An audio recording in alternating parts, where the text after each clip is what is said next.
طيب، السلام عليكم ورحمة الله وبركاته. ازيكم يا شباب؟ عاملين ايه؟ أنا إبراهيم أحمد، فاوندر مبادرة الخطوة. النهاردة إن شاء الله أول سيشن، أو تاني سيشن يعني، بس أول سيشن فيها معلومات يعني. هتبقى عن التصوير الفوتوغرافي. النهاردة إن شاء الله معانا محمد الدين. محمد الدين يعني مصور عظيم جدا، ويعتبر هو اللي معلمني فعليا يعني إيه تصوير أصلا، فعليا يعني.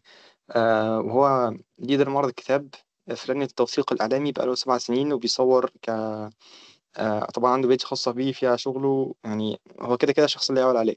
فالنهارده محمد الدين أحمد إن شاء الله هيعرف لنا يعني إيه تصوير، وهيعرفنا عن أساسيات التصوير وقواعد التصوير البدائية، يعني اللي هو أي حد عايز يبدأ في المجال محتاج يكون عارفها، وبعض الأشياء التكنيكال كده اللي بتكون مهمة في المجال. فبس اتفضل يا محمد. تمام، شكرا يا إبراهيم على الكلام الكبير ده. يعني الدنيا بسيطة خالص، مفيش حاجة يعني.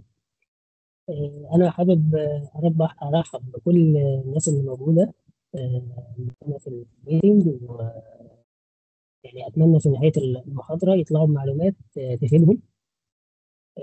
يعني المحاضرة دي ما تعتبرهاش كمحاضرة كمادة علمية، مادة علمية اعتبروها كنوع من الدردشة شوية. فأنا هحاول خلال المحاضرة يعني أبسط الدنيا على الآخر، مش هحاول أستخدم مصطلحات ضخمة كده، بحيث آه، أسهل وصول المعلومة بالنسبة لكم. في المحاضرة دي إن شاء الله هنتكلم عن أساسيات التصوير. شوية قواعد كده لو مشيتوا عليها تقدروا في النهاية تطلعوا صورة كويسة، صورة إضاءتها مظبوطة، صورة تكوينها كويس، صورة لما حد يشوفها يكون مرتاح وهو بيشوفها. خلال الشرح ان شاء الله، يعني لو في حد بقى عنده اي سؤال او استفسارات عامه هنخليها للاخر. بس وانا بشرح في جزئيه، لو الجزئيه دي ما فهمهاش ممكن يعني اللي مش فاهم حاجه يرفع ايده في علامه، في علامه ايد هنا في الميتنج، بتختارها وانا هعرف يعني، وساعتها تقدر تسال يعني في الحاجه اللي انا بشرحها ومش فاهمها. لكن لو اسئله بشكل عام نخليها في اخر المحاضره ان شاء الله. آه، قبل ما نبدا انا عايز اسال سؤال، وكلامي هنا مش للناس اللي موجوده في دلوقتي معانا في الميتنج، لا كلامي للناس بشكل عام ككل، كل الناس. تفتكروا مين اللي بيعرف يصور؟ لو في حد عنده اجابه ممكن يبدا يتكلم.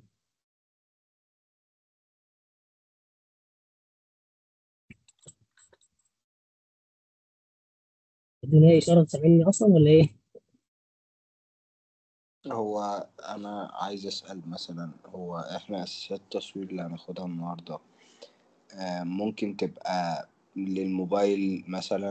مش شرط مثلا إنها يبقى معاك كاميرا بروفيشنال كانون أو نيكون أو بالظبط.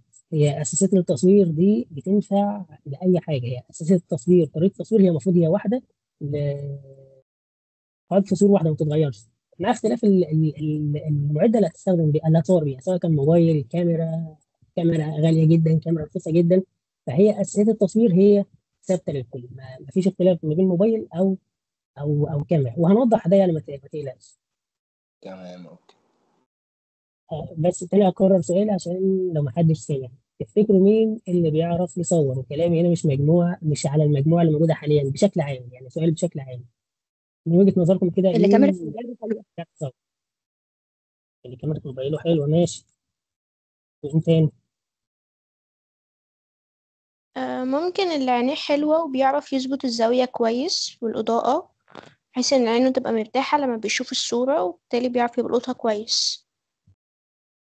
تمام، زي الفل. حد تاني؟ الشخص اللي بيعرف يستخدم الإعدادات بتاعة الجهاز اللي معاه، سواء كان تليفون أو كاميرا. ماشي. حد تاني؟ أعتقد إن هو الشخص اللي يعني الفنان اللي هو بيعرف يشوف ان اللقطة دي ممكن لو حطيتها في فريم بشكل معين مع إضاءة معينة، مع مثلا ان انا خدت لها لقطة مثلا مدتها 5 ثواني شطر وحركت فيها حاجة في الخلفية. طيب، كلام زي الفل.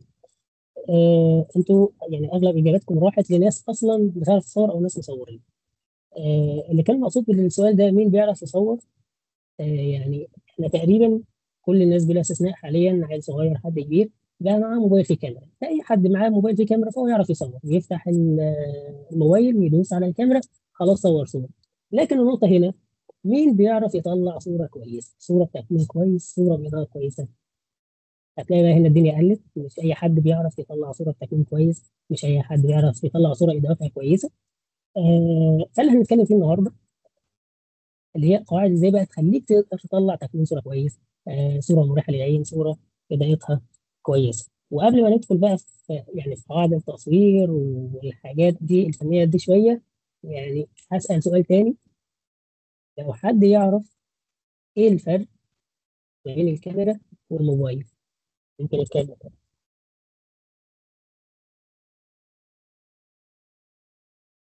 ماشي، اتفضل يا محمد اشرف.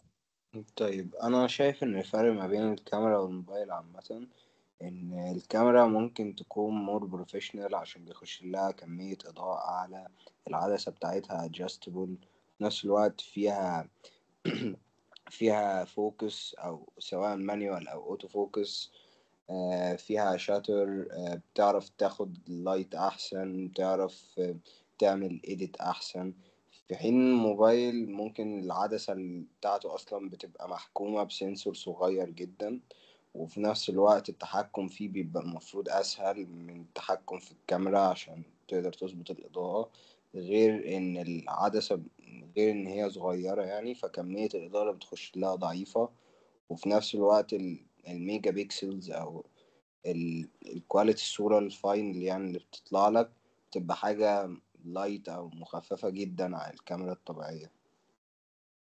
ممتاز جدا، ممتاز. مين تاني؟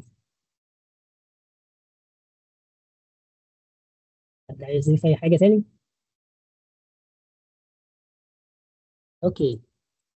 احنا كنا ممكن من 6 7 8 سنين ورا ما كانش ينفع بأي شكل من الأشكال نحط الموبايل أو كاميرا الموبايل مع كاميرا احترافية خالص. كان الفرق بينهم بعيد جدا يعني. لكن حاليا في ظل التطور التكنولوجي اللي بنشوفه كل شوية، وشوف مش عارف موبايل إيه والحق الموبايل نزل بإيه، الدنيا اختلفت تماما. بل بقى في موبايلات تتوقف على بعض الكاميرات وبعض الإصدارات في الكاميرات، وبقت تطلع يعني كواليتي وحاجات حلوه جدا احسن من كاميرات كتير. لكن ما زال في برضه اختلاف موجود لحد دلوقتي، وما اعتقدش ان هم هيتحل يعني خلال فتره قريبه، لسه قدامه شويه. وهو كالاتي يعني. كان محمد اشرف قال بعض الحاجات منهم بشكل عام، هنقسمهم النقط دلوقتي وهنتكلم فيه. اول حاجه معانا السنسور.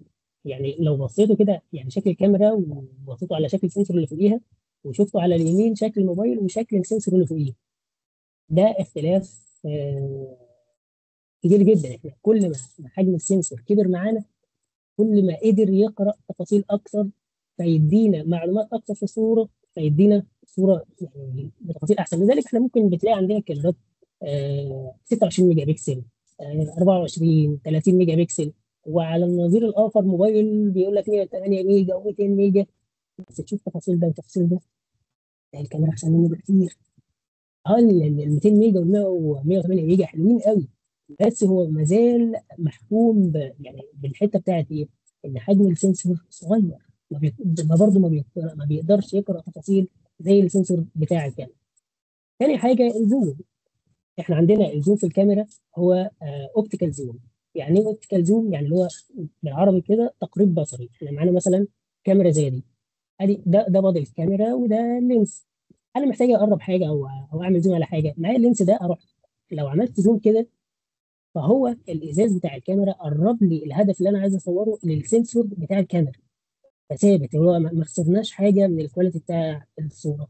على عكس الموبايل الاغلب منه ديجيتال زوم. ديجيتال زوم اللي هو آه، زوم رقمي، اللي هو مش بيعمل زوم، هو بيقص من الصوره. هو مثلا بيصور الصوره بشكل معين، فعشان يعمل زوم هو مش بيعمل زوم، هو بيقص من الصوره. فبالتالي لما بيقص من الصوره بتخسر من تفاصيلها. ده تاني اختلاف معانا. ثالث اختلاف يعني القدره بقى على التحكم في كميه الاضاءه. انا في الكاميرا ممكن اقدر اصور مانيوال، واتحكم في شكل الاضاءه اللي انا عايزه وشكل الصوره اللي انا عايزه. فاقدر اتحكم في ده بشكل كويس عن الموبايل اغلبنا لما بيصور بيصور بيه اوتو، فهو بيظبط الاضاءه بمزاجه. وان كان بيبقى فيه اغلب الموبايلات فيها حاجه اسمها وضع الاحترافي، تقدر تتعامل كانك انت اللي بتتحكم في كل حاجه، الايزو لوحده والشطر لوحده والكنسه لوحدها، بتتحكم في كل حاجه، بس برضه ما بيبقاش يعني بنفس المهمه بتاعت الكاميرا، بيبقى رخم شويه. آه، فده كان يعني مقارنه سريعه او حاجه بتوضح الفرق ما بين الكاميرا وكاميرا الموبايل. دلوقتي يعني هنبدا نتكلم عن مثلث التعريض. هو في الاساس ان الصوره هي عباره عن ضوء، يعني ضوء وبينعكس على السنسور ويبقى صوره. فعشان نطلع صورة كويسة لازم نبقى ندخل كمية إضاءة كويسة أو بالشكل اللي يناسب الصورة اللي إحنا محتاجينها. طيب الإضاءة دي أو إضاءة الصورة دي أو شكل الصورة دي بيكون بيتكون من إيه؟ معنى ثلاث حاجات مع بعض دول بيتسموا مثلث التعريض. مثلث التعريض اللي هم إيه؟ عندنا الأيزو، فتحة العدسة، الشاتر سبيد اللي هو سرعة الغالب، والثلاثة مع بعض بيتسموا مثلث تعريض، عشان أنا لو غيرت في قيمة حاجة منهم لازم أغير في قيمة الحاجتين التانيين عشان أعمل توازن بينهم. تمام؟ هنبدأ دلوقتي نتكلم عن وظيفة كل حاجة فيهم. يعني وليكن لو هنبدأ بالأيزو، الأيزو هو حساسية سنسور الكاميرا للضوء، وبيكون قيمته بالأرقام، زي اللي هو زي ما شايفين تحت كده. الايزو هو اللي تحت 100 200 400 800. فلو مثلا انا بصور دلوقتي صوره في ظروف اضاءه انا شايف الايزو على 100، فشايفها ان هي الاضاءه فيها مش احسن حاجه. فلو رفعتها ل 200 الاقي ان الصوره نورت معايا. وطبعا كل ما ارفع الايزو ده بلاقي الصوره بتنور معايا. بس خلي بالك في مشكله هنا، ان الايزو كل ما بنرفعه بيعمل معانا مشكله، وهي نويز، وخصوصا في الكاميرات الكروب فريم. النويز دي يعني في بعض الناس زي ما بيقولوا كده بالبلدي بتبقى كانها فيها حبوب كده، صوره محببه، فده مش حلو. فبنحاول بقدر الامكان ان نصور على اقل ايزو ممكن. تاني حاجه معانا وهي فتحه العدسه. فتحه العدسه بنرمز لها بالرمز اف. حلو. وفي علاقه عكسيه ما بين قيمه فتحه العدسه وحجمها، سواء كانت واسعه او ضيقه. يعني كل ما كان الرقم بتاع فتحه العدسه صغير، كل ما كانت فتحه العدسه اوسع، فتدخل كميه ضوء اكبر. يعني مثلا فتحه عدسه 2 هي اوسع من فتحه عدسه 11. شوف انت ممكن تقول الرقم ايه ده، 2 و11 ده 11 اكبر، المفروض تبقى فتحه العدسه دي اوسع. لا، هي هنا في علاقه عكسيه. كل ما الرقم كان اقل كل ما كانت فتحه العدسه اوسع، وكل ما دخلت اضاءه اكبر.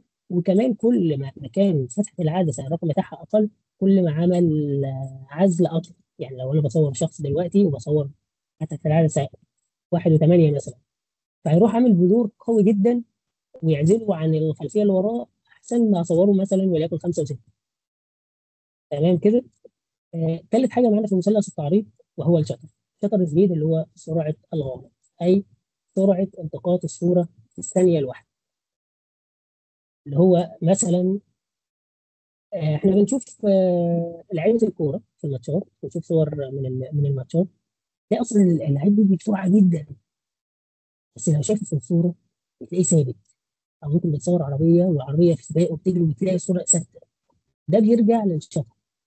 كل ما كان الشطر سريع، كل ما ثبت معايا الهدف او الجسم اللي انا بصور. وعلى العكس، كل ما كان الشطر قليل، كل ما ثبتش الشخص. يعني مثلا لو في شخص ماشي وانا وبصور ال- الشطر 1/30، هتحس ان هو كانه عامل بلور كده، يعني ماشي وكانه وراه ظل. على عكس ما بصور واحد ماشي وصورت الشطر 1/200، فهتلاقي الشخص ده بقى ثابت. وبالمناسبه 1/30، 1/60، 1/200، ده الواحد ده هي ثانيه واحده مقسومه على الرقم ده كله. فانت متخيل مثلا لو الواحد ده مقسوم على 500، هيبقى حاجه صغيره جدا من ثانيه. طبيعي تطلع الشخص او الهدف ثابت مكانه. تمام. ده كان بشكل عام مثلث التعريض. الدنيا واضحه فيه ولا اعيد تاني او حد مش فاهم حاجه؟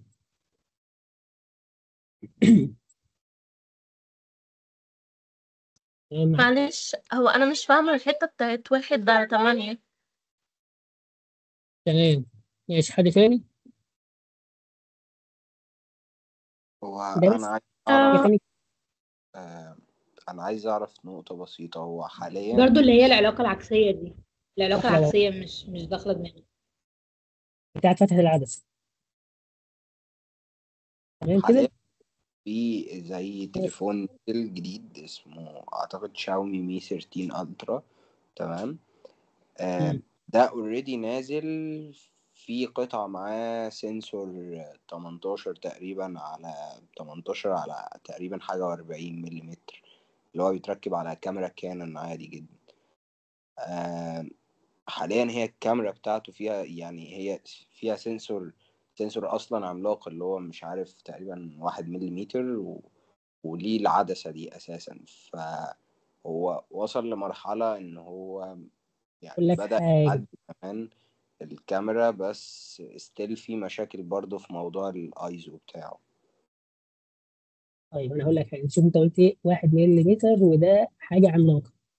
أنت متخيل السنسور بتاع الكاميرا قد إيه؟ 35 مللي. أنت شايف الفرق اه إيه قد إيه؟ فده طبيعي، ما زلنا برضه في نفس النقطة احنا بنتكلم فيها، ان هو يعني مهما نروح ومهما نجوم ما زال السنسور صغير. يعني لو هنرجع للصورة، بص كده ال- الصورة دي، ده السنسور بتاع الكاميرا ده 35 مللي، وبتاع الموبايل اللي هو هنعتبر واحد من شايف حجمهم قد ايه. فده اه كده زي ما بقول لك، كل ما كان السنسور كبير حتى لو عدد الميجا بكسل بتاعته صغير. يعني انا عايز اقول لك ان مثلا في كاميرا اسمها سوني اي 7 اس 3، دي رهيبه جدا في تصوير الفيديو. تخيل دي كام ميجا؟ 12 ميجا، وبتطلع كواليتي سينمائيه رهيبه في تصوير الفيديو. هو احنا اه مش بنفرح بالعدد الميجا بكسل اللي هي السنسور نفسه والتفاصيل والحاجات اللي فيه ايه. لذلك انا بقول لك ان الكاميرات حاليا اغلب الشائع دلوقتي 30 ميجا بكسل في الكاميرات. على النظير الاخر الموبايلات بتلاقيها الشائع دلوقتي في الرينج 50 60، وفي بعض الكاميرات تلاقي 200 ميجا بكسل، وفي 108، وفي مش عارف ايه.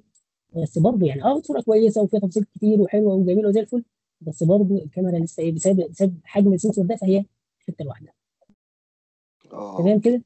تمام كده. آه كان في حد كان بيقول مش فاهم الحاجه اللي هي العلاقه العكسيه، ويقصد بيها فتحه العدسه. ممكن تركزي معايا في الحته دي. بص كده يعني على الضلع الشمال بتاع المثلث، لو اخدت بالك تحس ان الدوائر المعموله على طول الضلع كده صغيره، واسعه، وبعدين بتضيق تضيق لحد ما تضيق خالص. تمام. الواسعه خالص دي بتحسها كانها دايره، بس دي فتحه العدسه بتاعتها، يعني الرقم بتاع فتحه العدسه صغير جدا، اللي هو مكتوب 1 و4، على عكس اخر واحده فوق اللي هي تحسها مقفوله خالص دي 16. حلو. فالواحد و4 ده كل ما كان الرقم ده صغير كل ما كان حجم فتحه العدسه اوسع. يعني انا مش عارف هي هتبان هنا ولا لا، بس المشكله مش هتبان يعني عشان الدنيا ضلمه. لو كان في اضاءه احسن كده شويه كنت وريتها لكم على شكل العدسه. يعني لما بنضيق فتحه العدسه ونخلي الرقم ده كبير، بتلاقي الفتحه بتاعت العدسه دي بدل ما بتبقى مثلا واسعه، لا بتصغر تصغر تصغر كده. فكل ما تصغر كميه الضوء اللي بتعدي من الفتحه دي بتكون قليله. فهي دي اللي بقول عليها العلاقه العكسيه، ان كل ما كان الرقم بتاع فتحه العدسه صغير كل ما كانت فتحه العدسه نفسها اوسع، فتدخل كميه اكبر. وكل ما كان الرقم بتاع فتحه العدسه ده اكبر كل ما كانت فتحه العدسه اضيق، فتدخل كميه اضاءه قليله. تمام النقطه دي ولا اعيد عليها تاني؟ طب معلش أنا آسفة، ليه ممكن أحتاج كمية تمام. إضاءة قليلة أكتر؟ او على حسب. انا مثلا ممكن بصور في وقت الشمس فيه قويه جدا، فانا مش هينفع اصور بفتحه عدسه 2. ممكن اصور بفتحه عدسه وليكن 5 و6 او 8. يعني تختلف على حسب ظروف الاضاءه. انا بشوف قدامي الاضاءه، كميه الاضاءه ايه، وانت اظبط بناء عليه. تمام. فاهم كده ولا ايه؟ طيب. كان في حد تاني بيسأل على موضوع الشطر اللي هو مش فاهم ال1/8 والجو ده. اه 1/8 أو 1/15 أو 1/30 أو 1/60. واحد ده هنا بترمز للثانية، الثانية الواحدة. الثانية دي بنقسمها على الرقم ده. اللي هي سرعه التقاط الصوره في الثانيه. هو تخيلي كده مثلا، يعني تقسمي رقم الواحد ده على 125، عشان 125 ده شائع الاغلب اللي بنصور بيه يعني 125. انت متخيله الواحد ده متقسم على 125 جزء، فهي دي قيمته سرعه التقاط الصوره في الثانيه، كده اجزاء بسيطه خالص من الثانيه. فلما الرقم ده بيصغر، اللي هو بقى مثلا لو قسمت الواحد ده على 8، فبقى سرعه التقاط الصوره ابطا شويه.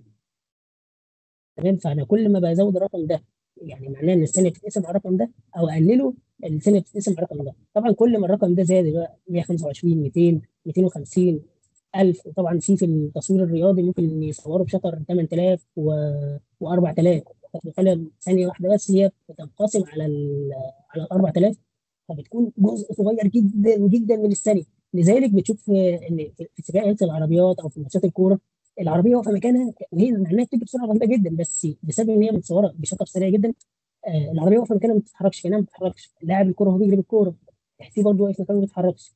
فهي دي الفكره بتاعت 1 8 1 على 16 1 15 1 على 30، اللي هو احنا الواحد ده اللي هو الثانيه وبنقسمه على الرقم ده، فبيدينا سرعه التقاط الصوت الثانيه. تمام ماشي. وضحت كده؟ حد مش فاهم اي حاجه في الجزئيه دي قبل ما ننقل على اللي بعدها؟ طيب طب تمام، معلش نروح على عندي اللي بعدها. سؤال كمان. عندي سؤال. اتفضل.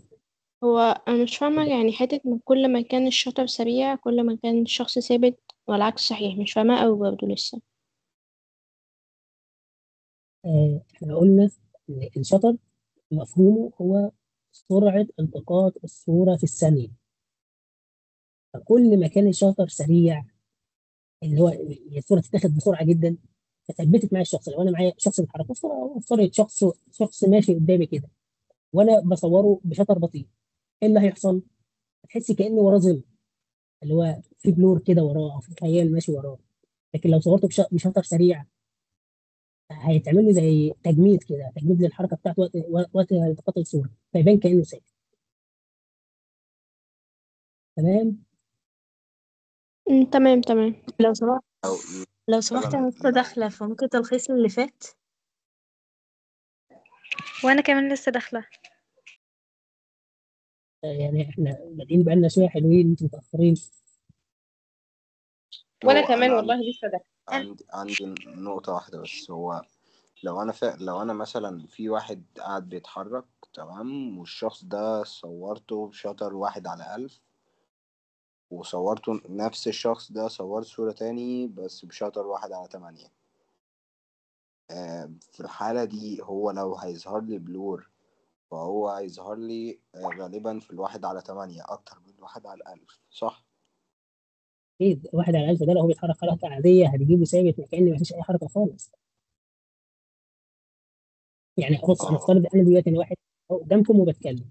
الطبيعي وقت وانا بتصور بنفس الوضعيه اللي انا فيها دي، اتصور بواحد على 125 واحد على 160، هتجيبني مع حركه ايدي دي هتجيبها الى حد ما ثابته.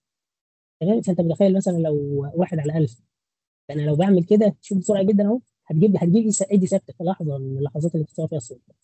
لكن طبعا 1/8، لو انا بص بعمل يا دوب ايدي بالراحه كده هتبان وراها بلور كتير، لان 1/8 ده قليل جدا. تمام. بس أنا مثلا بشوف صور زي مثلا إيه، واحد بيبقى واقف مثلا على كوبري تمام، والعربيات وراه معدية وراها في خط. العربيات خط ماشي كده، خط نور. فده دي مثلا متصوره بشطر بيظبط الشاطر على ايه؟ شطر بطيء. اللي هو شطر بطيء واحد ده اقل من تقريبا، 1/8، صح؟ 12 1/8. وعلى حسب لون كل صوره، يعني انت ممكن يعني تنزل بالشطر لحد ما تخلي 30 على الواحد، مش واحد بقى على 30، 30 على الواحد. يعني 30 على الواحد يعني الصوره تتاخد في 30 ثانيه. تدوس على الزرار بتاع الكاميرا كده عشان يصور، وتفضل عايزين سايب نعرف الكاميرا شكل لمده الموضوع، يعني عايزين صوره. نعرف تأثير الشطر السبيد بتاعته على شكل الصورة مثلا. طيب ده المفروض السلايد اللي بعد كده. بس خلاص، يعني هو احنا لو هنخلي فيها حاجات تانية، معلش عشان انت سألت كتير، هنخليها في الاخر. يعني لو انا ماشي. في حاجه مش فاهمها في المشروع ممكن نتناقش فيها، لكن لو اسئله تانية نخليها في الاخر بس عشان الوقت معانا. طيب طب هو لو واضح ان سمحت بس انا هرجع من الاول. بس هو طبيعي لو في حاجه وبدات فخلاص انتوا اللي ضغطتوا فانتوا تتحملوا ده. بس انا يعني هرجع بشكل سريع عن اللي احنا قلناه. خلينا ابدا من هنا. كنا بنتكلم عن الفرق بين الموبايل والكاميرا. كنا قلنا زمان اللي هو من 6 7 سنين فاتوا ما كانش فيه، ما ينفعش نقارن كاميرا موبايل بكاميرا احترافيه. الفرق الكبير بينهم. لكن حاليا بقى في تطور كبير جدا في التكنولوجيا. بقى في كاميرات رهيبه بتطلع صور كويسه جدا، بالعكس ان في كاميرات كاميرات موبايلات غطت على كاميرات احترافيه. تمام. طيب بس ما زال لحد دلوقتي في بعض الفروقات اللي يعني لسه ما وصلوش لحل ليها، وما زالت الكاميرا الاحترافيه تتفوق فيها. وايه هم؟ في معانا اول حاجه السنسور. لو بصينا على الصوره من تحت كده على الرسمه بتاعت الكاميرا وشفنا المربع اللي فوقها ده اللي هو باللون البنفسجي، ده حجم السنسور بتاع الكاميرا. ولو بصينا على اليمين ده حجم السنسور بتاع كاميرا الموبايل. فشايفين الفرق الكبير ده بينهم؟ ده فرق واضح وصريح الكاميرا بتكسب فيه، لان كل ما كان حجم السنسور ده كبير كل ما الكاميرا قدرت تقرا تفاصيل اكتر للصوره، وكانت الصوره افضل. تمام. دي حاجه يعني لصالح الكاميرا. الحاجه الثانيه ان الزوم في الكاميرا بيبقى حاجه اسمها اوبتيكال زوم. يعني ايه اوبتيكال زوم؟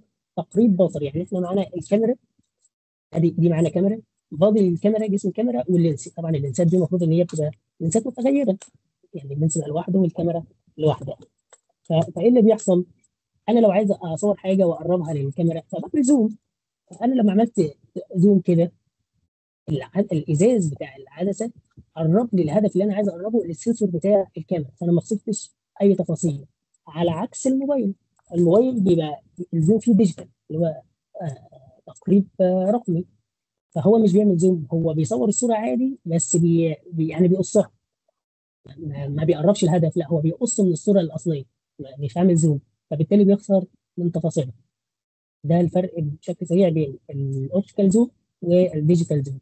تاني حاجه التحكم في الاضاءه. انا في الكاميرا بقدر اتحكم في تفاصيل الاضاءه وكل حاجه فيها على حده بشكل سلس وبسهوله. يعني مجرد بس ما افهم الدنيا بقدر اتحكم على طول. على عكس الموبايل، اغلبنا في الموبايل بيصور بوضع الاوتو، فالموبايل هو اللي بيعمل الاضاءه زي ما هو شايف. مثلا انت عايز الصوره دي ضلمه شويه، يقول لك لا والله انا كيف انا اصورها بمنوره. طب انا عايز الصوره دي نور، لا والله انا شايف ان هي ضلمه. فما تقدرش تتحكم فيه الا اذا في اغلب الموبايلات حاليا اللي هو وضع التصوير الاحترافي، ان انت تتحكم في كل حاجه على حده، اللي هي الايزو والشطر وفتحه العدسه. تمام. نيجي للنقطه بعد كده اللي هي كنا المفروض نتكلم فيها، وهي مثلث التعريض. هي الصوره عباره عن ضوء السنسور بيشوفه فيبقى صوره. فمثلث التعريض ده هو وظيفته يتحكم في كميه الضوء بتاعه الصوره. اسمه مثلث لانه هو بيتكون من 3 حاجات، هما الايزو، الشطر، فتحه العدسه. وكمان اسمه مثلث لان لو غيرنا في قيمه حاجه منهم لازم نغير في قيمه الباقي عشان نوازن بينهم. تمام. الايزو ده وظيفته ايه؟ الايزو هو حساسيه سنسور الكاميرا للضوء، وبتكون قيمته بالارقام اللي هو 100 200 250 400 650 800 1000. كل ما بنزود الرقم ده كل ما بنلاقي الصوره بتنور اكتر. بس مشكلته وخصوصا في الكاميرات الكروب فريم ان هو لما بنزود الرقم ده بيعمل نويز في الصوره، نويز اللي هو بيخلي الصوره فيها حبوب كتير كده. زي ما بعض الناس بيقول لك الصوره دي محببه. تمام. فالافضل ان احنا لما يجي نصور بنخلي الايزو ده على اقل قيمه ممكنه. تاني حاجه معانا وهي فتحه العدسه. فتحه العدسه يعني هي بترمز لها بالرمز اف، وهي المسؤولة عن كمية الضوء اللي بتدخل للسنسور. لو بصيتوا على الضلع الشمال للمثلث هتحس كده ان في دواير، والدوائر دي عماله تصغر تصغر تصغر. ليه كده؟ الدايره دي كل ما كانت واسعه، ونفترض ان دي فتحه العدسه، كان الرقم بتاعها قليل. احنا كنا بنقول ان في علاقه عكسيه ما بين الرقم، رقم فتحه العدسه، وما بين حجم فتحه العدسه. كل ما كان الرقم بتاع فتحه العدسه ده صغير كل ما كان حجم فتحه العدسه اكبر فيدخل ضوء اكبر. العكس صحيح، لما تكون فتحة العدسة، الرقم بتاع فتحة العدسة ده كبير، كل ما كانت فتحة العدسة أضيق فبتدخل ضوء أقل. تمام. الضلع الثالث في المثلث وهو الشطر. الشطر أو شطر الزيد هو سرعة الغلط، وهو سرعة التقاط الصورة في الثانية الواحدة، وده بيتقاس في الثانية، اللي هو الثانية بنقسمها على مجموعة من الأرقام، اللي هو ممكن يكون مثلا 1/60، 1/80، 1/200، 1/1000، وواحد على 8000. وبقى الكاميرات اللي هي الميرورلس الحديثة دي بقى فيها 1/16000. يعني مش عارف يستخدموا السرعة دي في إيه. والواحد هنا بيرمز للثانية، اللي هو إحنا بنقسم الواحد ده على عدد الأرقام دي، فيدينا اللي هو سرعة التقاط الصورة الثانية. بنشوف في ماتشات الكوره او في سباقات العربيات ان في صور لعيبه الكوره مع انها تجري بسرعه جدا بس طالعه بصوره ثابته. سباقات العربيات بتجري سريعه جدا بس برضه طالعه ثابته. وده بيكون نتيجه ايه؟ ان احنا بنصور بشطر سريع. يعني ايه شطر سريع؟ اللي هو بنصور مثلا 1/4000، 1/8000، اللي هو بيعمل يعني تجميد للعنصر اللي بصوره. الشخص اللي بيجري ده لو صورته بشطر سريع بيجيبه في لحظه هو جامد فيها، ما بيتحركش. والعكس لو قللت قيمه الشفره ده، الله مثلا 1/30 ولا 1/60، وبصور واحد بس ماشي عادي مش بيجري، بس بصور بشطر 1/30، هتحس ان وراه بذور كده، ليه ظل وراه. ليه؟ عشان الشطر بطيء، ما اتاخدش بسرعه. تمام كده. الناس اللي كانت داخله متاخر ده احنا وقفنا لحد هنا. في حاجه مش واضحه ولا ايه؟ عشان قبل ما ننقل. هو ممكن حضرتك تعلي الصوت شوية؟ ده في اللي جاي، بس ده اللي فات ده واضح. أيوه أيوه. طيب تمام. هنا في مثال مع على معلش معلش عندي سؤال بس معلش. هو واحد على ايه؟ يعني الرقم اللي تحت ده بيرمز لإيه؟ يعني اللي فوق الواحد اللي هو يرمز لثانية. الواحد ده بيرمز للثانيه. حلو. طيب الرقم اللي تحت ده بقسم الثانيه عليه، هو رقم متغير بيختلف من الكاميرا للثانيه على حسب السرعات بتاعته. ممكن يبقى 1/30، 1/60، وفي 1/50 برضه، في 1/80، في 1/100، في 1/125، في 1/160، على 1/200. يعني ده معناه بيبقى ايه؟ ثابت أصلا في الكاميرا؟ ده بيبقى ثابت في الكاميرا، وبتختلف تمام السرعات فهمت. دي الكاميرا الثانيه. يعني في كاميرات يبقى ممكن فيها اعداد كتيره، وفي كاميرات بتنط، يعني اللي هو ممكن 1/100، 1/200، 1/300. ممكن كاميرات احدث شويه فبتديك ايه؟ تدرجات بالراحه، اللي هو 1/100، 1/125، 1/160، 1/200، 1/250. بتختلف أيوه يعني من فهمت. كاميرا، بس هي الارقام دي بتكون ثابته في الكاميرا. يعني الواحد ده هو اه الثانيه، الرقم اللي تحت احنا بنقسم ثانيه على الرقم ده. فانت لازم تخيل انك تقسمي 1/1000، اللي هي الثانيه دي قسمتيها على 1000، على 1000 جزء، هيكون حاجه مفيش سريعه جدا. على عكس ما اقسمها مثلا الواحد ده اللي هي الثانيه دي اقسمها على 8، هتبقى ابطا شويه. هو ده فكره الواحد على الرقم اللي بيكون تحت ده. تمام. اه فهمت، شكرا لحضرتك. العفو. اللي قدامكم ده مثال للتعريض. والتعريض هنا المقصود بيه اللي هو تعريض السنسور بتاع الكاميرا للضوء. لو بصينا على اليمين كده هتلاقي الصوره تحسها الوانها ضاربه شويه، والدنيا فيها مش احسن حاجه، وفي اجزاء منوره زياده عن اللازم. ده بنقول عليه اوفر اكسبوجن، اللي هو تعريض زائد. انا عرضت سنسور الكاميرا للضوء اكثر من اللازم، فالصوره طلعت معايا زي ما بيقولوا ايه، ملسوعه شويه، تفاصيلها ضايعه، منوره زياده عن اللازم. ولو جينا بصينا على اليمين خالص، قصدي على الشمال، اسف. لو بصينا على الشمال هتلاقي الصوره مظلمه خالص، شبه مظلمه. وده بنقول عليه اندر اكسبوجر، اللي هو تعريض منخفض. الكاميرا او سنسور الكاميرا اتعرض لكميه اضاءه اقل من اللي هي محتاجاها، فالصوره طلعت مظلمه. لكن لو جينا بقى بصينا على الصوره اللي في النص هتحس ان شكل النجوم، طبعا انا مش عارف هو ظاهر معاكم في ال في الموبايل ولا لا. بس يعني المفروض الصوره اللي في النص دي شكل النجوم فيها ظاهر، الوان السماء كلها تقريبا يعني زي ما بيقولوا ميه واحده كده. الشجر والنيل، دي كانت جزيره في النيل، كل حاجه باينه واخده حقها. يعني المفروض كده اللي هو تعريض مظبوط، طلعت الاضاءه معايا مظبوط. لحد هنا كده يعني خلصنا مثلث التعريض، وبعد كده هنبدا ندخل في قواعد التصوير.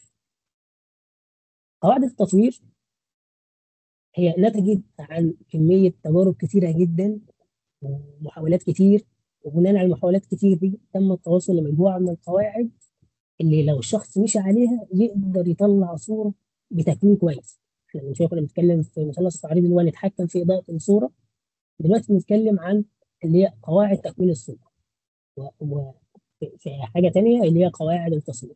قواعد التصوير دي لما بنمشي عليها بنقدر نطلع صوره موزونه، تكوينها بقى تكوينها شكله كويس مريحه للعين. اول قاعده معانا هي لها كذا اسم، يعني دلوقتي اللي انتم شايفين قدامكم هي اسمها قاعده الثلث، في حد يقول عليها قاعده الاسلاس، في حد يقول عليها قاعده التلت وتلتين. مش مهم المسمى بالظبط، بس المهم تبقى فاهم فكرتها ايه. قاعده الثلث او التلت وتلتين هي باختصار شديد ان احنا بنقسم الصوره بخطين بالعرض وخطين بالطول زي ما انتم شايفين كده. الخطين اللي بالعرض والخطين اللي بالطول بينتج عنهم التقاطع اللي بيحصل بينهم ده، بينتج عنهم تقاطع في 4 نقاط. الاربع نقاط دول اسمهم نقاط القوه. وليه نقاط القوه؟ عشان انا لو عندي هدف او عنصر قوي في الصوره وعايز اظهره، لازم احطه في نقطه من النقط دي، بيديله اهميه اكتر، بيكون شكله افضل في تكوين الصوره. ده بشكل عام من قاعده الفلسفه. طبعا هنشوف عليها امثله دلوقتي زي دي بالظبط كده. بص الصوره متقسمه ازاي. احنا معانا كلب واقف على، عارف ده نيل ولا بحر ولا ايه؟ بس شايفين فكره التوزيع. احنا مقسمنا الصوره خطين بالطول وخطين بالعرض. بطل الصوره عندي هنا هو الكلب. تخيلوا كده لو جينا شلنا الكلب من الصوره، الصوره ناقصها حاجه. أو ممكن يكون المكان شكله كويس وكل حاجه بس الصوره ناقصها حاجه. لكن هو انا عندي دلوقتي هو ده بطل الصوره، فحطيته على نقطه من نقط القوه في في اللي هي في نقاط التقاطع بتاعت قاعده تلت التلتين. ده بيفرق معانا، بيكون معلش بيخلي بس الصوره عندي سؤال، هو الخطوط دي وهمية يعني ولا بتبقى عبارة عن ايه؟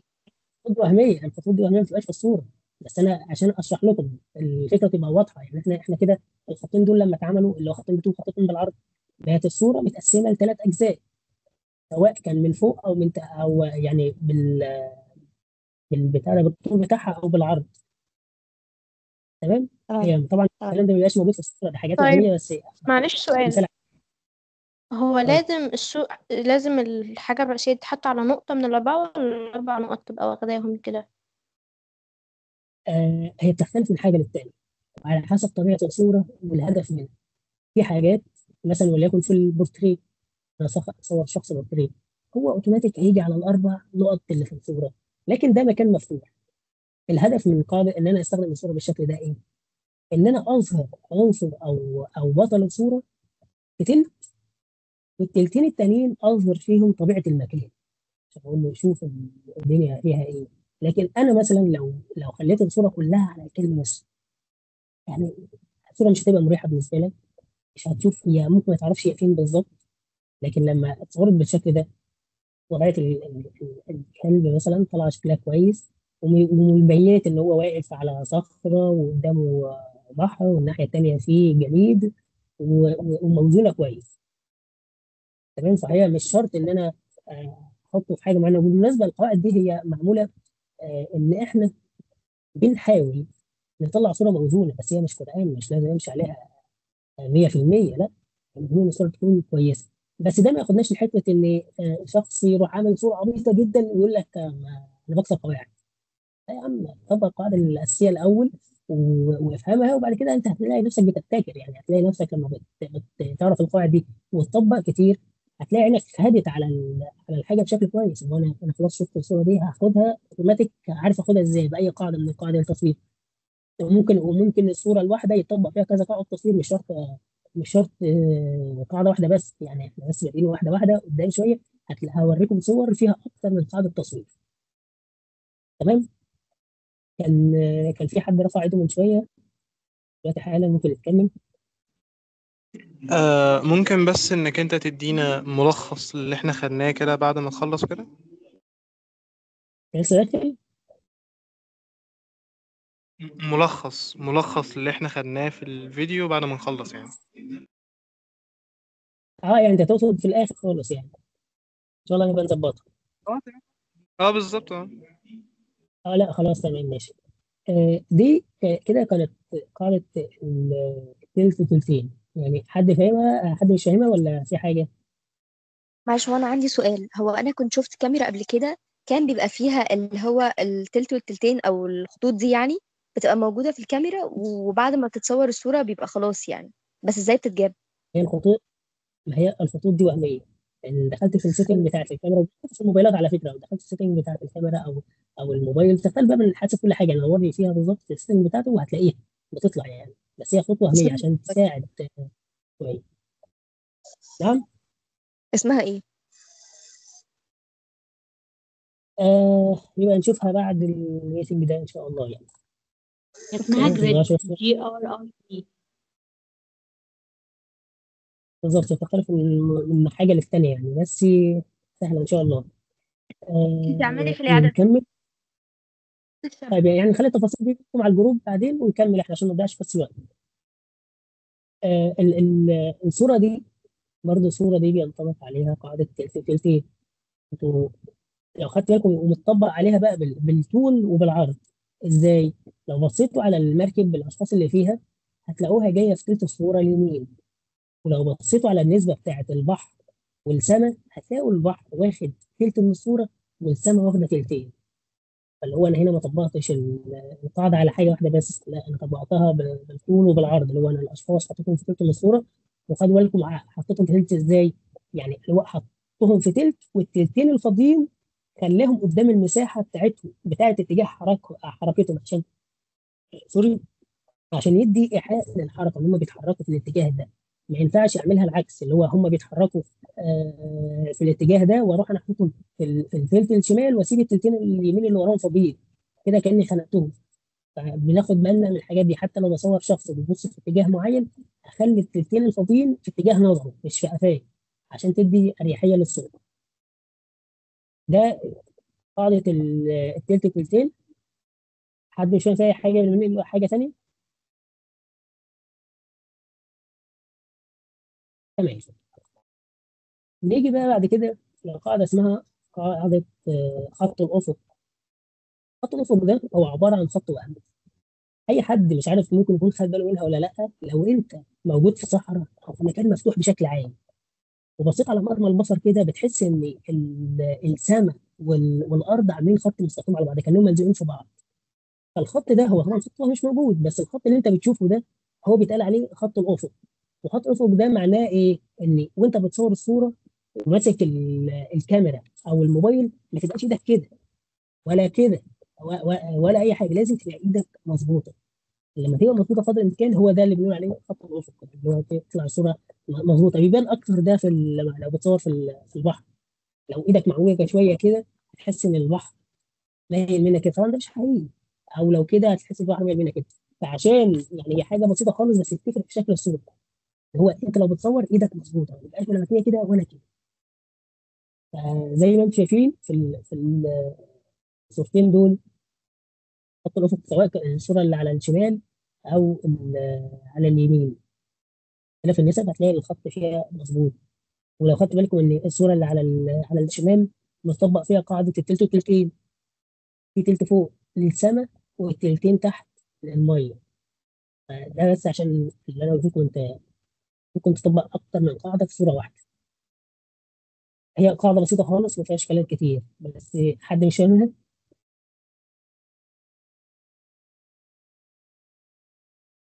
واللي بيعمل لايف ده بيرفع ايده ولا بيعمل لايف؟ لو رفع ايده ممكن يتكلم.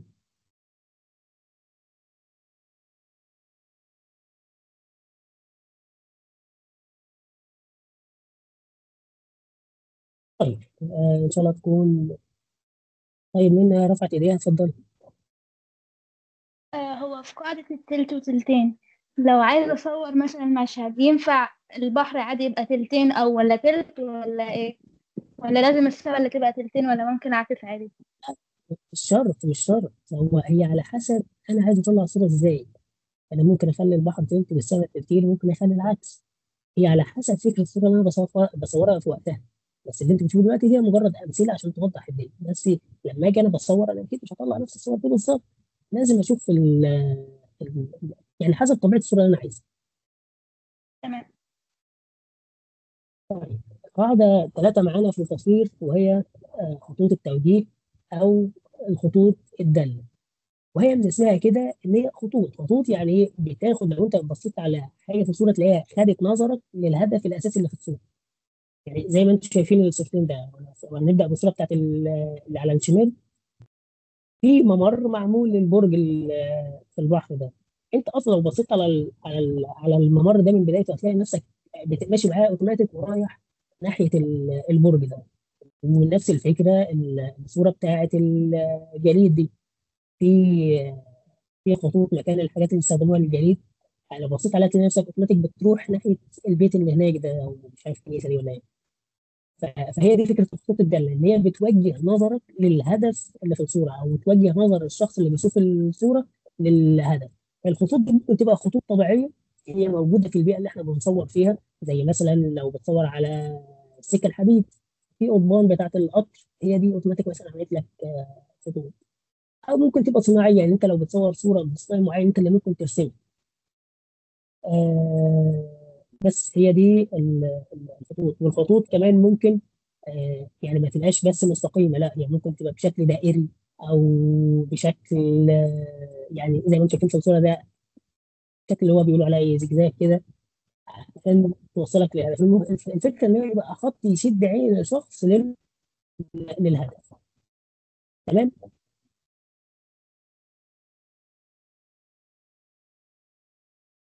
نيجي لقاعده جديده، وهي اسمها الفريمنج، قاعده التقطير او التأطر. هي فكرتها ايه؟ ان انا الهدف بتاع الصوره او بطل الصوره بحطه جوه فريم. الفريم ده برضه ممكن يبقى حاجه طبيعيه، او حاجه زي اللي قدامنا في الصوره ده مبنى مفتوح من فوق وفي طياره معديه في النص. ده فريم من مبنى. وممكن فريم طبيعي مثلا، وليكن من شجر، انت بتصور حاجه واستخدمت الشجر او حاجه طبيعيه قدامك وعملتها فريم. فالاطار ده بيدي قوه للصوره بشكل بيخليها حلوه قوي يعني. ولو خدت بالكم من الصوره دي، فيها برضه خطوط داله او خطوط التوجيه. لو بصيت كده على الشبابيك، شوف اي شباك كده ومشي معاك، هتلاقي بيرفعك لحد الطياره من فوق، او في زي خطوط كده فاصل ما بين كل مجموعه شبابيك، هتلاقيها برضه بتشد عينك اوتوماتيك لحد الطياره اللي فوق. فده كان مثال برضه عن ان احنا في الصور ممكن نستخدم اكثر من قاعده في التصوير. مش شرط قاعده بس اللي هو لا، انا هستخدم الصوره دي تلتين، او هستخدم هنا الفريمنج، او هستخدم هنا الخطوط الداله. لا، انا ممكن تستخدم اكثر من قاعده في صوره واحده عادي، مفيش مشكله طالما الظروف تسمح. ده بيدي قوه للصوره بتاعتك. وفي كمان قاعده هنا يعني اصلا ما كنتش كاتبها، لان قاعده تصوير كتير جدا، يعني جبت لكم ايه اكثر الحاجات المشهوره اللي ممكن تعملكم في حياتكم في البيئه المحيطه يعني بتاعتنا، فتستخدموها. في قاعده اسمها التكرار، يعني مش هشرحها هنا عشان هي مش مكتوبه اصلا. التكرار اللي هي ايه؟ بلاقي الحاجه عندي متكرره بكذا بشكل كتير، بستايل حلو. يعني لو بصيت على شكل الشبابيك اللي هي او اي شباك عينك تيجي عليه، هتلاقي كل الشبابيك واخده نفس الشكل بنفس التدرج بنفس كل حاجه. حاجات التكرار دي برضه لو شفناها في الصوره بتدي معايا شكل جمالي للصوره وحاجه حلوه يعني. انا بس عشان شفتها هنا فقلت اقول لكم عليها لان انا مش كاتبها. دي برضه امثله ثانيه على قاعده الفريمنج.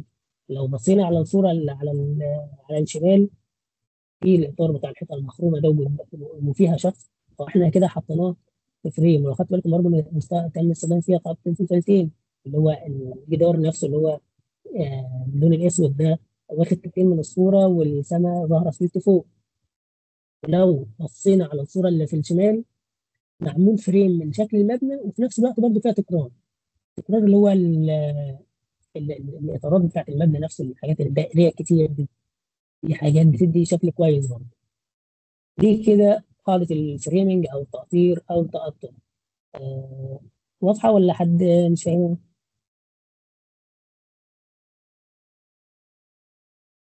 لا، هو انا بالنسبه لي اتعقدت شويه، لان يعني موضوع الفريمينج ممكن يعني مش بعرف اظبط حرفيا موضوع الفريم ده، وان انا استغل المنظر اللي حوالين الشخص كفريم ليه، لان احيانا يعني بيبقى الفريم مغطي على الشخص نفسه او بيأثر على الصورة بشكل عكسي. بص، هو احنا قلنا القواعد دي فكرتها ايه؟ ان انت بتستخدمها عشان تدي عنصر قوه للصوره. فانا في حاله مثلا انا بصور صوره في مكان معين وفي فريم، انا شايف ان قدامي في فريم، بس الفريم ده اصلا لو استخدمته هيشوه الصوره. لا، يبقى ملوش داعي ان انا استخدمه. مش شرط ان انا استخدمه، مش لازم ان انا لا انا هصور صوره دي فريم يبقى لازم اعملها بفريم، لا خالص مش شرط. هو الفكره هي حاجات انا قلت في البدايه ان قواعد التصوير دي نتجت عن محاولات كتير جدا للتصوير. فقال لك ان القواعد دي لو استخدمتها بتطلع لك صوره منظومه. ممكن صوره تستخدم فيها قاعده واحده، ممكن صوره تستخدم فيها اكثر من قاعده، في صوره ما تستخدمش فيها قواعد من دي على حسب ظروفها. لان زي ما قلت إن القواعد دي مش قواعد سهله تتكسر، بس يكون هتتكسر في اوقات ان هي تخدم الصوره بتوصل رساله. فمش شرط ان انا استخدم فريم في صوره معينه. هي لو ظروف تسمح تمام مفيش مشكله، ما تسمحش لا خلاص مش لازم. وكمان ايه، انا وصلت اقول حاجه ونسيتها. إيه. نسيت، بس ان شاء الله تكون الرد ده يعني وضح لك الدنيا، ولا تمام ولا في مشكله لسه؟ مم. طيب ان شاء الله يبقى تمام.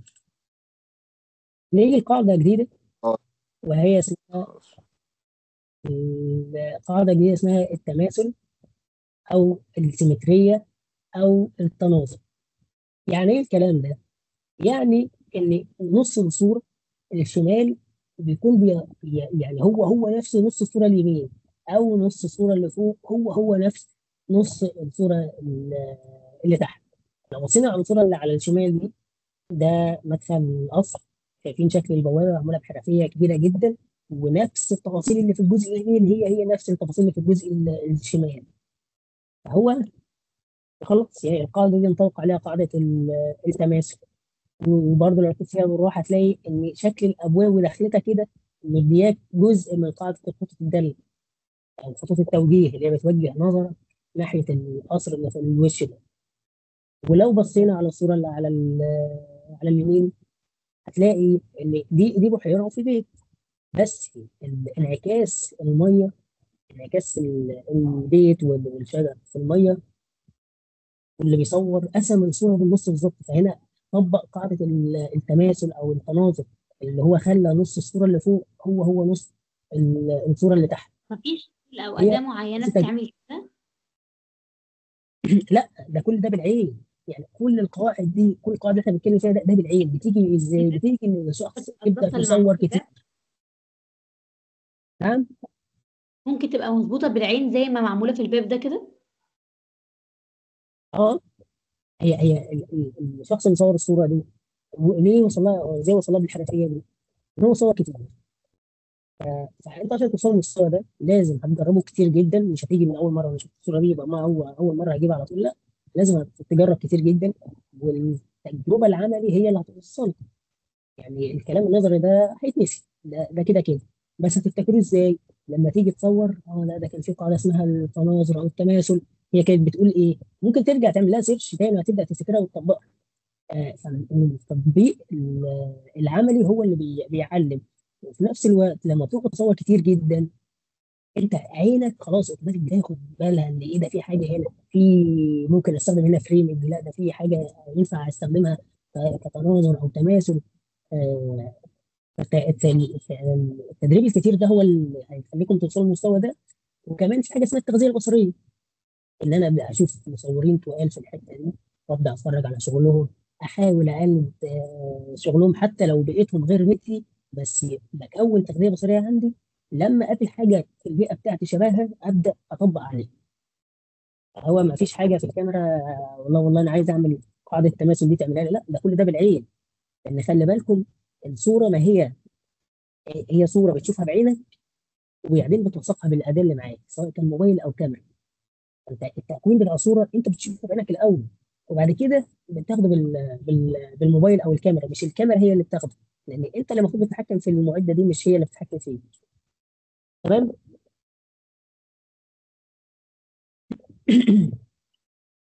حد مش فاهم اي حاجه في قاعده مجموعه القواعد اللي قلناها قبل ما نبدا النقطه جديده ولا ايه؟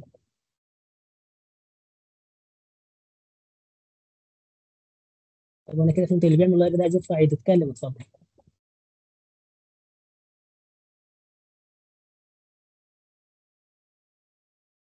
ايه؟ ماشي. لا، هو احنا بنعمل لايف عشان فهمنا يعني. لا خلاص تمام، وانا كنت ظالمكم. ماشي خلاص.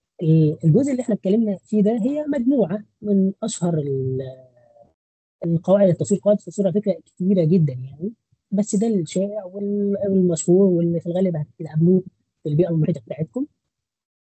لو مشينا عليها نقدر ان شاء الله نطلع صوره كويسه.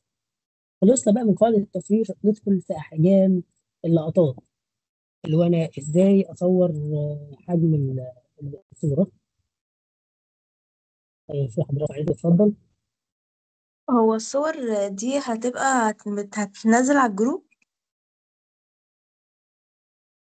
يعني هنحاول نظبط لكم ملف ونبعته لكم تذاكروا منه ان شاء الله. تمام.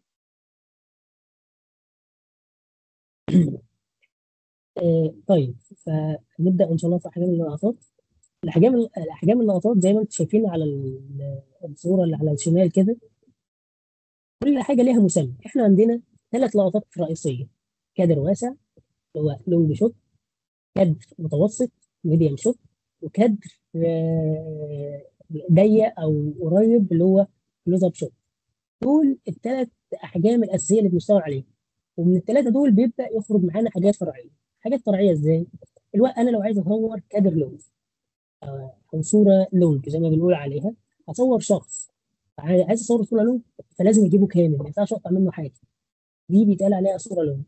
لكن لو الشخص ده واقف مثلا في غابه او واقف في جنينه كبيره وانا عايز اظهر تفاصيل المكان ده معاه، اروح راجع ورا او افتح الزوم معاه على اوسع حاجه، فجبته هو بقى صغير هو في الصوره وجايب تفاصيل معاه، فالصوره دي بقى اسمها اكستريم لونج، اللي هي لقطه واسعه جدا. في معانا بقى بعد الميديوم شوت لقطه اوسع شويه، واللقطه دي بتتسمى اللي هي امريكان شوت او كاوبوي شوت.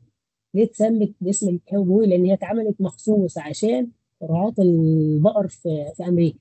كانوا بيمشوا دايما معاهم زي الاسلحه في جنبهم وكده، فمش هي هم اللي كان بيصور كان معتبروا ان هي جزء منهم، فمش عايز يقطعها، فراح عامل الكادر الميديم ده راح فتحه شويه موسعه شويه، فبقى جايب معاهم السلاح كامل. فتسمى الشوط ده اتسمى على اسم كاوبوي شوت او امريكان شوت، عشان اللي هو رعاة البقر. في معانا بقى بعد الكلوز، هو بس أنا نسيت اقول لكم ان الميديم شوت المفروض بيبقى لحد هنا، واخدين بالكم؟ هو لحد هنا بالظبط. ال- الامريكان شوت هو ينزل لتحت شويه، اوسع شويه. تمام. في بعدين الحاجات الاساسيه معانا اللي هي كلوز اب شوت، بيبقى المفروض لحد هنا، وبجيب الرقبه بالدماغ بس، ده عادي. لكن الاكستريم كلوز شوت ببدا اركز بقى على تفاصيل، ممكن اركز على العين بس، على المناخير بس، على الودن بس، اركز على تفاصيل صغيره خالص. والاسماء اللقطات دي مش بتنقصر مش بتقتصر بس على تصوير الاشخاص، لا ده على اي حاجه. اي حاجه في اي مجال، في اي حاجه بنبدا نستخدم فيها المسميات دي. بس ده شرح مبسط عشان تبقى الدنيا واضحه. واضحه بالنسبه لكم كده ولا حد مش فاهم؟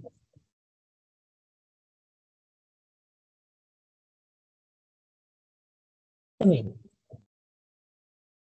هو معلش ممكن بس الامريكان تاني عشان حاسه انا مفهمتهاش قوي. طيب، الامريكان شوت او الكاوبوي شوت ده اتعمل مخصوص او اتسمى بالاسم ده عشان رعاة البقر. كان في تصوير الافلام اللي بيبقى فيها رعاة البقر لو شفتوها كده، اللي هم بتوع امريكا، بيبقوا لابسين سلاح في جنبهم، سواء سلاح مسدس او سكاكين او كلام من ده. فاللي كان بيصور ما كانش عايز يقطع الجزء من السلاح ده، لو جه يصورهم ميديم السلاح ده هيتقطع، هو عايز يظهره، فراح فاتح الكادر الميديم ده، فتحه شويه وسعه شويه، فبقى اسمه امريكان شوت او كاوبوي شوت، اللي هو حاجه اوسع من الميديم شويه، عشان يجيب الاسلحه اللي هي مع عاط البطن دول. بس لذلك اتسمى كده. تمام. تمام. نيجي بعد كده لانواع الزوايا. احنا كنا بنتكلم عن احجام الزوايا واحجام اللقطات. في بقى انواع الزوايا.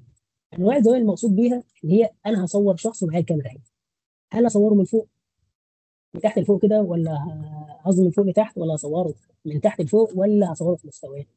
الطبيعي لو انا بصور اي شخص او اي حاجه ان الطبيعي تكون الكاميرا في مستوى عين الشخص عشان تحس براحه، وده الطبيعي في اغلب الاحيان، لان كل زاويه، كل نوع زاويه ليه هدف المفروض يوصل رساله. انتوا بتلاقوا طبعا اغلب صوركم او اغلب صور اللي بتشوفوها على الفيسبوك او اي حاجه، تلاقي الشخص ايه بيصور حد يمسك له الموبايل كده من فوق لتحت، بيصوره من فوق لتحت. طب يا عم الحاج، انت فاهم معنى الصوره دي ايه او معنى الزاويه دي ايه؟ لا، هو انا هصور كده وخلاص. الطبيعي لو قلنا بنصور حد لازم نصوره في مستوى العين، ده الطبيعي. طيب لو انا نزلت زاويه منخفضه، لو انا بصور من تحت لفوق، دي بتدل لو انا عايز اوصل الصوره ان الشخص ده في مركز قوه او مركز شجاعه او مركز سيطره، بدل ما اخلي الكاميرا في مستوى عينه، لا اروح نازل لتحت، جايبها من تحت لفوق كده. فانت هتديك ايه نوع من التعظيم والتفخيم كده. لكن على زي العكس بقى لو سوبرمان. جيت صورت بالظبط، هم قالوا لي في حاجات الافلام بتاع السوبر هيروز ده يصوروا من تحت لفوق عشان يديله نوع من القوه والتعظيم كده، ان حد ما فيش اجمد منه. لكن في الحاله الثانيه لما بنيجي مثلا نلاقي في مشهد حد مهزوم او وضع يعني مش عايز اقول تحقير او حاجه، بتلاقيه بيتصور من تحت لفوق، اللي هو انت صغير الكاميرا مش جايباك، الكاميرا نازلاك لتحت. فده يعني معنى ان الزوايا احنا قلنا من تحت، لما بتصور من تحت لفوق تدي نوع من القوه، وان الشخص ده في مكان نوع من التعظيم يعني. ولو من فوق لتحت بتدي نوع من التحقير او الاذلال او الضعف. وفي معانا كمان زاويه عين الطائر. هي اسمها زاويه عين الطائر لانها بتكون المفروض مرتفعه جدا. وحاليا بقت منتشره في التصوير الدرون. سمعت عنه وشفته حاجات اللي هو تصوير جوي يعني، يبقى حاجات من فوق خالص كده وبتبين الحاجه من تحت. دي يعني طبعا في انواع زوايا تانية كتير، يعني في زاويه هي دي اسمها غير زاويه اللي عين هي الجوز. الفيش اي، واحدة كده اسمها فيش اي، دي غيرها.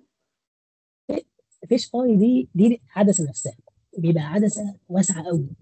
هو الطبيعي بتاع العدسات الشائعه هي بيبقى 24، بيبدا من 24 مللي مثلا او 20 مللي، لكن الفيش اي دي بتكون 10 مللي.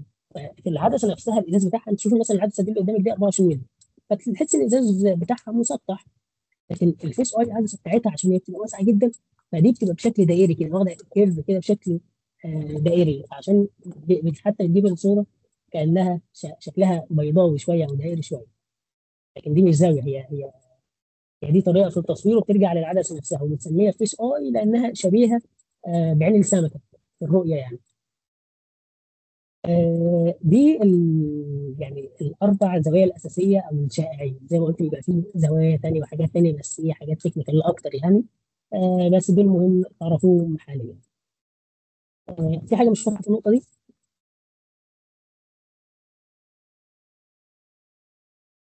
طبعا مش حاجه ان شاء الله.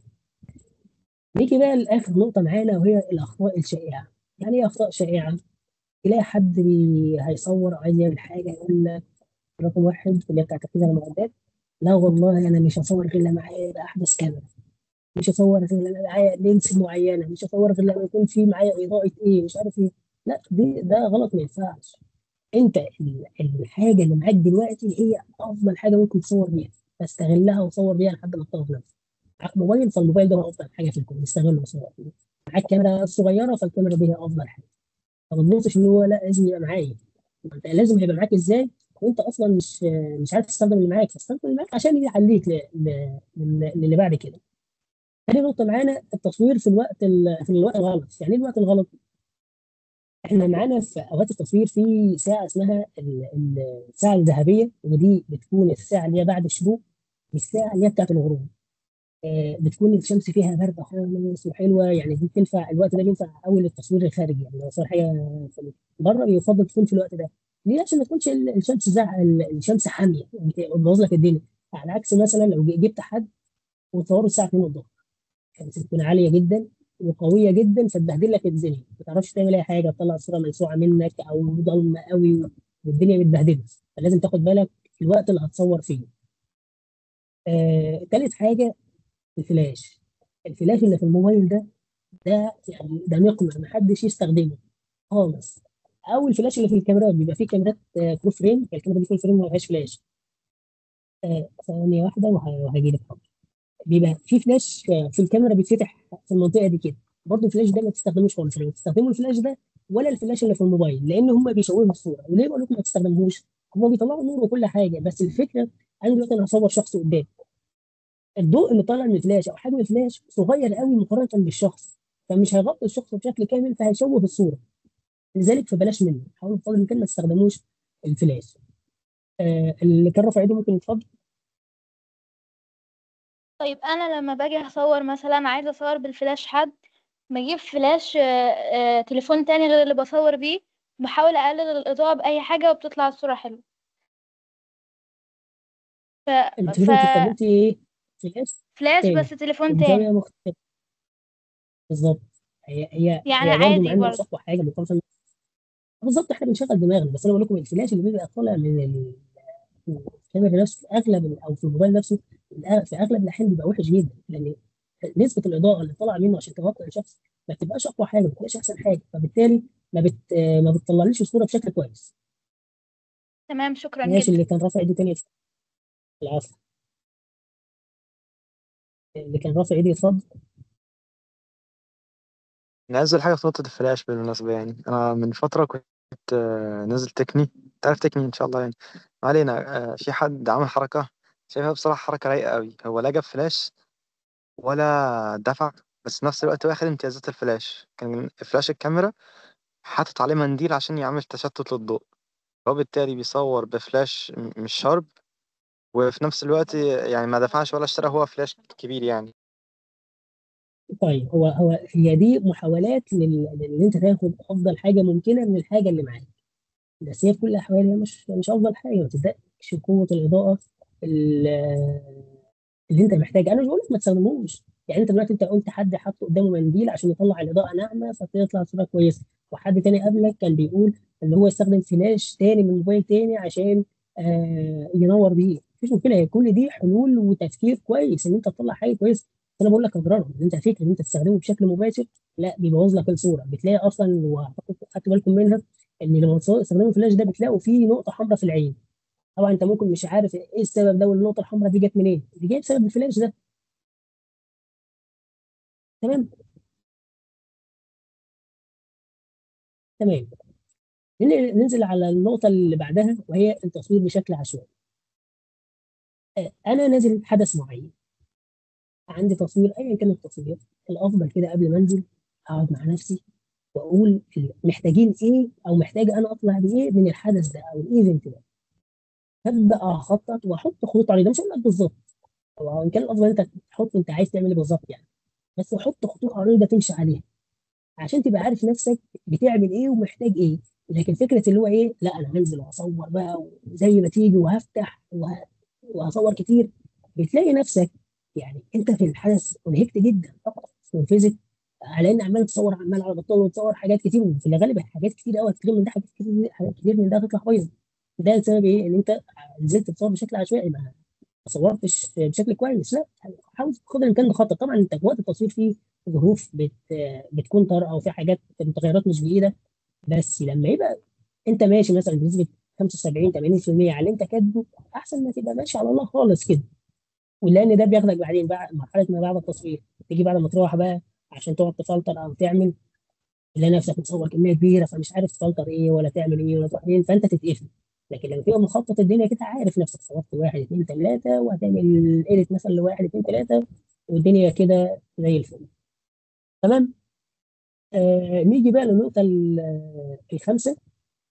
بيقول لك صور بكاميرا الموبايل. يعني كاميرا الموبايل المقصود بيها هنا اللي هو حاضر. طب ماشي، اتفضلي رفعي، اتفضلي اتكلمي واشرحها تاني. عشان انا كنت عاوزه اعرف لما حابه اصور مثلا صوره بالليل، الاضاءه ما بتكونش احسن حاجه يعني، لازم احط يعني اشغل الفلاش الاول علشان اصور، بس ما بتكونش برضو احسن حاجه. اعمل ايه مثلا في المشكله دي؟ هو التصوير بموبايل ولا بكاميرا؟ هو مبدئيا لو موبايل، فالموبايل بيحاول بقدر الامكان يعمل معالجه، فالافضل ان احنا نلغي الفلاش خالص بتاعه، لان حجم الموبايل، حجم الفلاش بتاع الموبايل صغير جدا، على لو انا بصور مثلا اربع خمس اشخاص مش هيغطوه بشكل كويس، فهو عشان يعالجهم هيبوظ الصوره اكتر. فالافضل احنا نلغيه. كده كده الموبايلات بتعمل معالجه لحد ما مقبوله، هتبقى احسن من الفلاش طبعا. او ان هي انا لو ممكن معيش فلاش تعمل نفس بحاول الفكره اللي قالها، اللي هي تقلل الاضاءه بتليفون تاني، هتبقى افضل وهتدي اضاءه بس مش بشكل مباشر من التليفون نفسه. فكره التليفون ده، لان برضه كميه الاضاءه اللي خارجه من التليفون مش اقوى حاجه، ممكن استخدمها على شخص واحد مثلا او شخصين الى حد ما، لكن بصور عدد كبير الاضاءه هتروح على اول شخص، هي هتقابلها وخلاص، مش هتعدي للي بعد كده. تمام. بس هو الافضل لو انا معيش فلاش احاول ادور على مكان فيه افضل اضاءه ممكنه وابدا اصور فيه، احاول اتجنب الاماكن الضلمه. يعني احاول بقدر الامكان اتجنب استخدام الفلاشات الصغيره سواء كان على الكاميرا او الموبايل، لان هم ما بيطلعوش اضاءه كافيه تغطي الهدف اللي قدامي. تمام. شكرا. العفو. رقم خمسة يقول لك صور بكاميرا الموبايل. يعني ايه صور بكاميرا الموبايل؟ في هو حاجة الكاميرا بتاعت الموبايل تفتحها تصور بيها على طول، دي أفضل حاجة تديك جودة للصورة. ليه بقول كده؟ لأن للأسف في ناس كتير بتروح مثلا فاتحة سناب شات ولا فاتحة انستجرام وتصور صورة وبعدين تعمل لها سيف على على الموبايل وبعدين تستخدمها.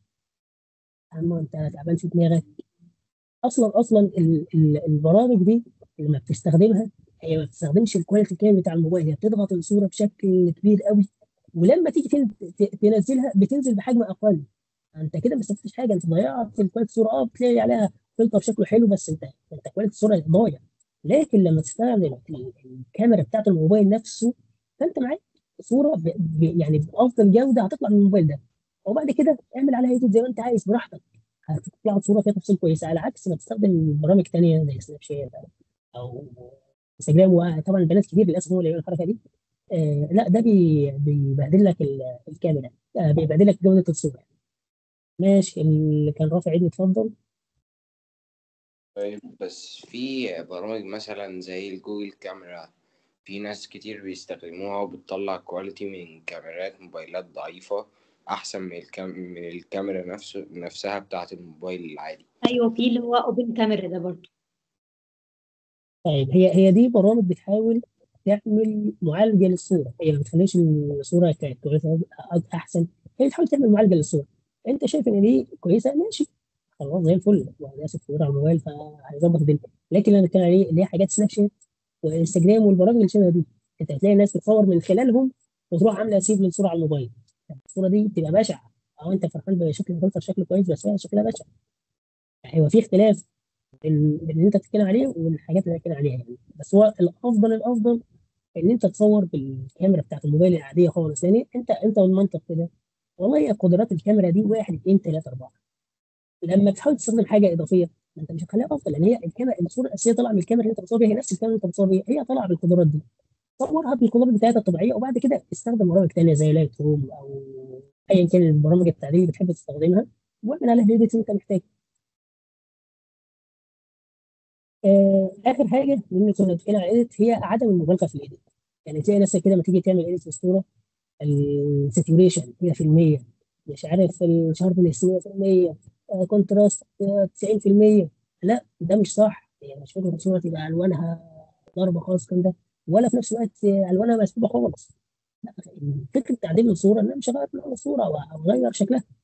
التعديل او الصوره انا بضيف لها لمسه جماليه في الالوان كده، اخلي الوانها مظبوطه مريحه للعين، مش اللي هو اخلي الالوان فيها بشعه ومتبهدله خالص يعني. بس يعني انا كده خلصت. يعني اتمنى اكون يعني وصلت لكم شويه معلومات استفدتوا بيها. وما كنت مبسوط بالشويه اللي معاكم دول، اتمنى ان شاء الله يتكرروا في حاجه ثانيه كانت احسن من كده. ولو حد عنده اي اسئله انا تحت امرك، اتفضل.